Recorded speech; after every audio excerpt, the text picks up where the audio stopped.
It only took me 28 years, but I now have a fascination with pumpjacks. Could you imagine if people tricked them out like they did cars? You could see someone putting flames on one, or paint some racing stripes on the boring sides.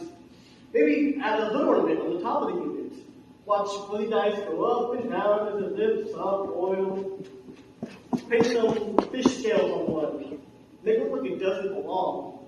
Then we can have some aquatic life in this sea of dirt and dying grass. Or maybe put some sick wings on it.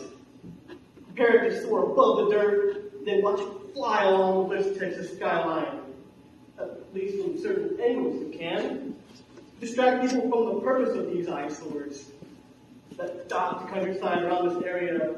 Put some graffiti art, eyeballs, an anime girl, I don't know, just anything on them.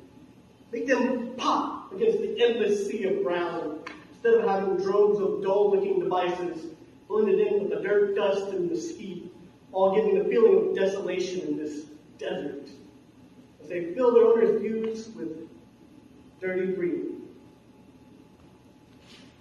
This next piece is called The World We Live in 2018. It was written in 2018. Content warning. Look at this. There's something we cannot dismiss. So let me make this catchy so you won't miss. The point about the world's wickedness. Look at the towns where you can watch as a person drowns, as their quality of life is on the downs, and the wealthy meanwhile just polish their crowns. Look over there. Packages with bombs that cause fear, shootings in schools that violence shouldn't be near, cries of distraught parents aren't what we should hear. What is the point of living if we are meant to suffer?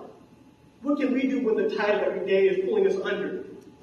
Be a voice to the voiceless even though we're talked over by the words of people whose agenda is all that the world goes for. We have no reason to fight, do we not? With every disheartening image and saddening thought, we sink deeper into a hole we cannot dig ourselves up from before we are caught. Back in the crosshairs of a society bent on each individual's agenda. No reason to fight. Might as well keep it all pent up.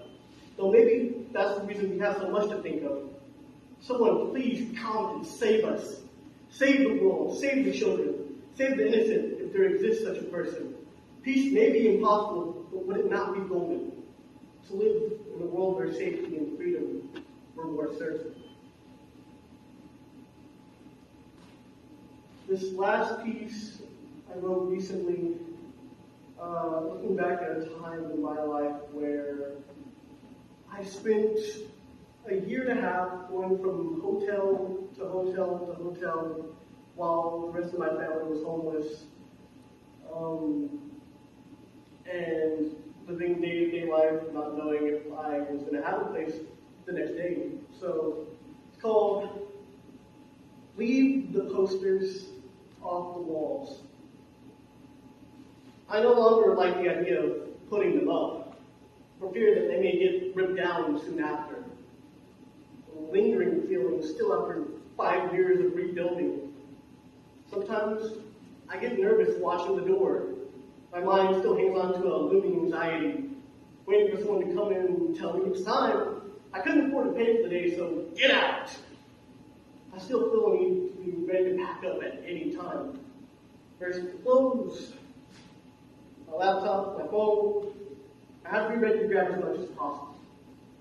As fast as I can with shaking hands. I don't like New Year's Eve anymore. I mean, I didn't really like it that much to begin with. But sometimes I get flashbacks of staying in a trailer, trying to stay warm as the broken pipes outside freeze up. There are just some things that stick, like a bad dream you wish you would leave your brain. But it wasn't a dream, and it never quite leaves. It follows you from apartment to hotel, to hotel, to hotel, to hotel, to hell, to finally a stable place once again. Still never leaves. Even after getting a desk to put your collectibles on, even after buying, mass buying, so much buying, After tending to the lawn, watching the pipes get fixed, putting up decorations for holidays again, even after putting up a Japanese art poster. The walls still feel in jeopardy. His home still feels in jeopardy. The sense of security feels in jeopardy. All in jeopardy of being lost in a moment. It's so hard to reason with my mind, to convince it that I am different now, that my family is different now, and that we won't let those posters be taken down involuntarily again.